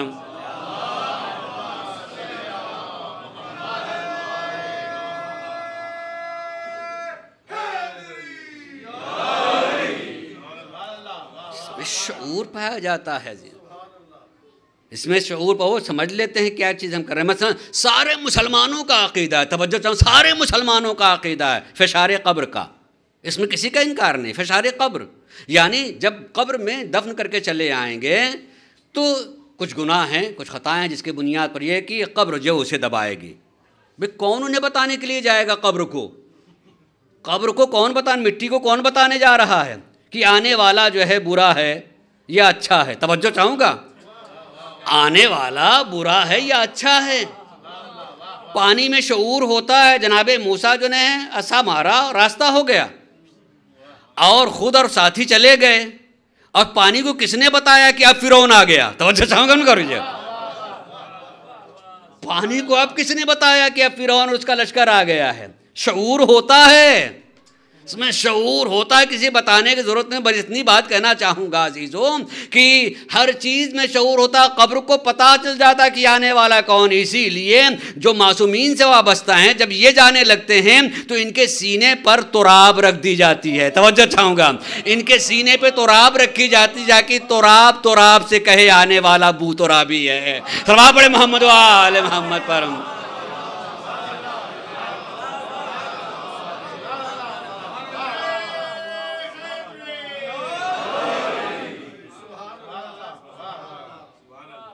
چیز میں شعور پایا جاتا ہے. ایک انسان اگر اس چیز کو جو ہے محسوس کر، جب ہر چیز میں شعور ہوتا ہے تو ہمیں عزاداری کریں. جتنے بھی مسائل ہیں اس میں ہر چیز میں شعور ہے. یہ اس کی گواہی دینے کے لیے اس دن کا انتظار کریں گے جس دن دوسرے جو افسوس کریں کہ ہم نے کیوں نہیں کیا، اس لیے کہ یہ گواہی دے رہے ہیں، یہ گواہی دے رہے ہیں. ہر چیز میں شعور پایا جاتا ہے. اس لیے ہمیں حکم دیا کہ بس آخری ایک روایت پڑھوں گا اور آپ کی زحمت تمام انشاءاللہ. روایت ایک پڑھ کر کے سرکار نبی کریم حضرت محمد مصطفیٰ صلی اللہ علیہ وآلہ وسلم، بلکہ اس روایت سے پہلے چھٹے امام کی روایت کا خالی اس کا ترجمہ کر دوں، پھر نبی کے قول کو پڑھ رہا ہوں کہ چھٹے امام نے ارشاد فرمایا ہے کہ اگر کسی کے پاس جو خاک شفا کی تسبیح ہو، خاک شفا کی تسبیح اپنے پاس میں رکھتا ہے، تو مولا کا ارشاد ہے کہ خالی خاک شفا کی تسبیح رکھے آدمی اگر وہ تسبیح پڑھ بھی نہیں رہا ہوتا ہے تب بھی اسے تسبیح کا ثواب ملتا جاتا ہے.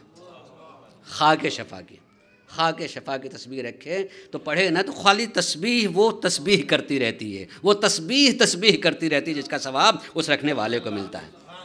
اور اس کا مولا نے ایک اور اثر بتایا ہے. مولا ایک اثر بتاتے ہیں کہ اگر کسی کو کسی سے کسی طرح کا خوف ہو، سفر میں خوف لاحق ہو گیا، کسی حاکم کے پاس ذرا اس کے ظلم کا خوف لاحق ہو گیا، حالات کا خوف لاحق ہو گیا، تو اسے چاہے کہ خاک شفا اپنے پاس رکھے.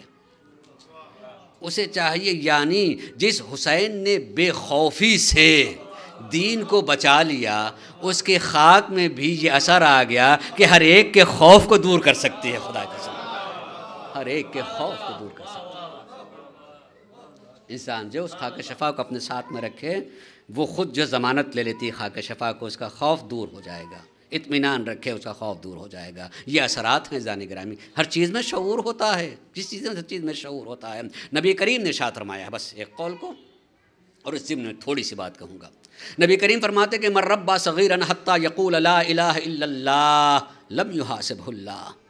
اگر کوئی شخص جو ہے، اگر کوئی شخص چھوٹے بچے کی تربیت کرے، اور تفصیل انشاءاللہ میں بات میری مکمل نہیں ہو پاتی ہے، رہ جاتی ہے، لیکن میں اس بات کو نامکمل کرنے کے باوجود بھی کوشش کروں گا اس کا نتیجہ آپ کے ذہن تک پہنچ جائے. کہ فرمایا جو کوئی کسی چھوٹے بچے کی تربیت کرے اور تربیت کے نتیجے میں بچہ لا الہ الا اللہ کہنے لگے، تو اللہ ایسے مربی کا، ایسے تربیت کرنے والے کو بلا حساب و کتاب معاف کر دیتا. بلا حساب و کتاب. چھوٹے بچے کی تربیت لا الہ الا اللہ کرے، لا الہ الا اللہ کرے.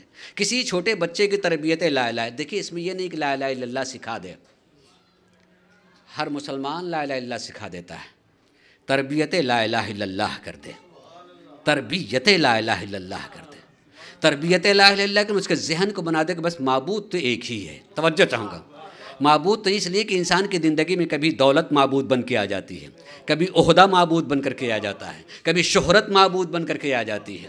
اور جب یہ ہو کہ نہیں تربیت لا الہ الا اللہ ہو تو اس کا عملی نمونہ اگر آپ کو دیکھنا ہو تو رسول نے تربیت کی ہے بلال کی. توجہ چاہوں گا، حضرت بلال کو کپڑے اتار کر کے جلتی ہوئی ریت پر لٹا کر کے اس کے سینے پر جلتا ہوا پتھر رکھ کر کے اس پتھر پر جو ہے انسان نما حیوان جو ہے کھڑا ہو کے کہے کہ لا الہ الا اللہ چھوڑ دو، لا الہ الا اللہ چھوڑ دو، ہم تمہیں چھوڑ دیں گے۔ اس لمحے جو جناب حضرت بلال نے کہا تھا، یہ جملہ کہا تھا کہ لا الہ الا اللہ نہیں چھوڑ سکتا، بلکہ تم میرے جسم کے ٹکڑے ٹکڑے کر کے فضا میں تم اڑا دو گے تو ہر ٹکڑا گرنے سے پہلے کہے گا لا الہ الا اللہ، لا الہ الا اللہ۔ یعنی بتانا چاہتے ہیں کہ میں نے وہ تربیت پالی ہے کہ اگر میں اس لا الہ الا اللہ پہ مر جاؤں تو زندہ رہوں گا، چھوڑ دوں تو زندہ رہ کے مر جاؤں گا،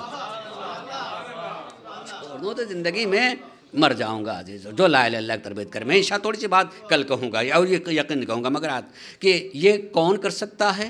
بہترین مکتب ماں کی گود ہوتی ہے، توجہ، ماں کی گود ہوتی ہے، اور اسی لیے اس ماں کی اتنی عظمت جو ہے پروردگار عالم دیا ہے۔ اگر ان کو کیا اس حد تک کہا کہ جنت کو اگر تمہیں تلاش کرنا ہو تو نماز میں نہیں، میں نے کہیں حدیث نہیں دیکھی کہ جنت نماز میں ہے، جنت روزے میں ہے، جنت حج میں ہے، جنت فلاں چیز نہیں کہا ہے، تو کہا جنت ماں کے قدموں کے نیچے ہے، جنت ماں کے قدموں۔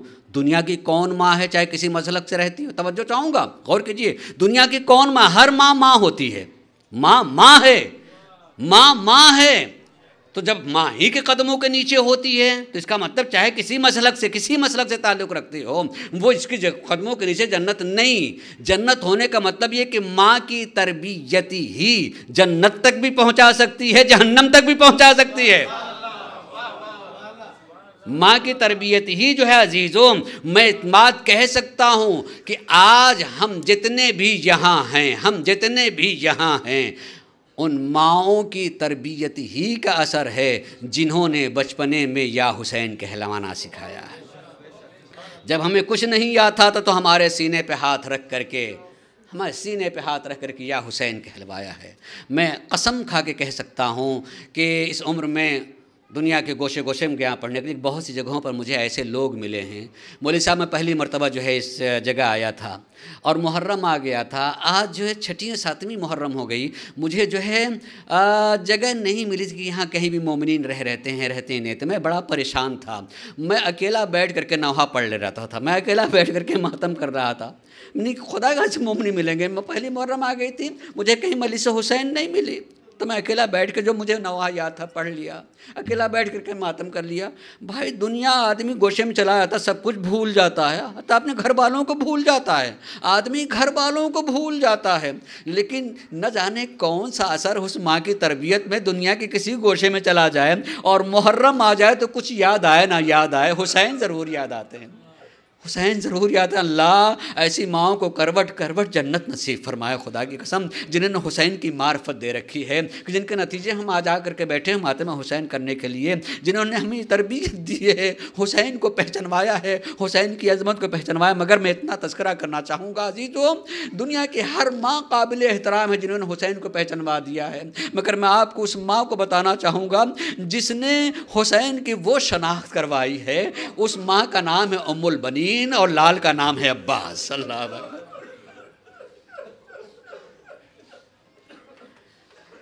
ماں کا نام ہے عباس، ماں کا نام ام البنین اور بیٹے کا نام ہے عباس۔